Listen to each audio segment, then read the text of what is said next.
Daily நடந்துதான் போறோம். ஏதாவது ஒன்று ஆச்சுன்னா இவங்க பொறுப்பாவாங்களா? அப்படி ஒரு பொண்ணு அது மாதிரி தான் போயிட்டு பழையாளத்துல இருந்து வந்துட்டு ஆக்சிடென்ட் ஆகி அந்த பொண்ணு இறந்தே போயிடுச்சு. அவங்க அப்பாவும் இறந்து போயிட்டாங்க. அவங்களுக்காண்டி என்ன செய்ய முடியும் உங்களால? ஒண்ணுமே பண்ண முடியாது. ஸ்கூல்ல அவ்வளவு பேச்சு அவங்க டெய்லி பனிஷ்மெண்ட், டெய்லி பனிஷ்மெண்ட், லேட்டா போய் டெய்லி பனிஷ்மெண்ட் வாங்குறது எங்களுக்கு தேவையா?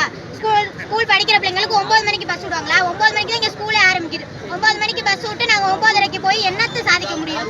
படிக்கலன்னு மட்டும் சொல்றாங்க. அப்புறம் பாஸ் ஆகலன்னு சொல்றாங்க, என்னென்னமோ சொல்றாங்க.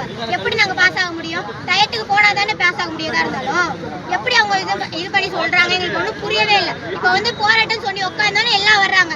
இத்தனை நாள் இதுலதான் நடந்து போறோம் எல்லாரும். என்னப்பா பாச்சுன்னு ஒருத்தவங்க வந்து கேட்கலையே. எதுக்கு கேட்கல? போராட்டம் நடத்தினதே வந்து கேட்பாங்களா? எங்க இருந்தாலும் போராட்டம் எல்லாமே இதுவா? ஒரு டீச்சர் அசிங்கசமா கேட்டுதான் அவங்கள நாங்க போராட்டம் பண்ணி அவங்களையும் விரட்டணும். எல்லாமே போராட்டத்துக்கு தான் அப்புறம் எல்லாம் சொல்யூஷன். அப்புறம் எதுக்கு நாங்களா இருக்கிறோம்? மாணவர்களுக்கு உங்களுக்கு என்ன இருக்கு? ஒண்ணுமே இல்ல. 18 வயசு ஆனா ஓட்டு போடுறதுக்கு மட்டும் வந்துடுறாங்க வீடை தேடி. ஆனா ரோடு போட்டாங்கன்னா அது எத்தனை 9 மாசம் ஆனாலும் முடியாது. வளைய வெட்டி ரோட்டை மட்டும் போட்டாங்க. இங்கிட்டு இருந்து எப்படி 60-70 பிள்ளைங்க வருங்க. அந்த பிள்ளைங்க எல்லாம் எப்படில போகுங்க?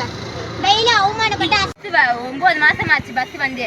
நாங்க டெய்லி நடந்துதான் போறோம். நாங்க டெய்லி வண்டி கிடைக்காட்டி அன்னைக்கு நடந்தே போனோம். யாருமே எதுவுமே கேட்கல. பார்த்து சிரிக்கிறாங்க ரோட்ல எல்லாரும். அழுதுகிட்டே நடந்து போனோம். யாரு அப்போதைக்கு எதுவும் கேட்காதுங்க. இப்ப அதுக்கு வந்துருச்சு அவங்களுக்கு. நாங்க போராட்டம் பண்ணம் தானே வந்து இருக்காங்க எல்லாம்.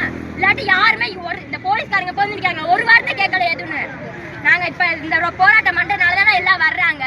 அன்னைக்கு நடந்து போற கஷ்டப்பட்டு பஸ் வர மாட்டேன். பஸ் வந்தா 9 மணிக்கு வருது. அங்க இருந்து குடுக்குன்னு ஓடுறோம் 1 கிலோமீட்டர் ஸ்கூலுக்கு நடந்து போறோம். எங்களுக்கு 8 மணிக்கு ஒரு பஸ் விடணும். ரோடு சீக்கிரம் போட சொல்லுங்க. அடுத்த வருஷம் 10th ரொம்ப கஷ்டமா இருக்கும். அங்க போனா ஸ்கூல்ல எல்லா பிள்ளைங்களும் பார்த்து சிரிக்கிறாங்க. ஏன்னா நாங்க மிஸ்டர் அவ்வளவு திட்டுறாங்க. எங்களை எல்லாம் பார்த்து சிரிக்கிறாங்க. எங்களுக்கு எவ்வளவு கஷ்டமா இருக்கு.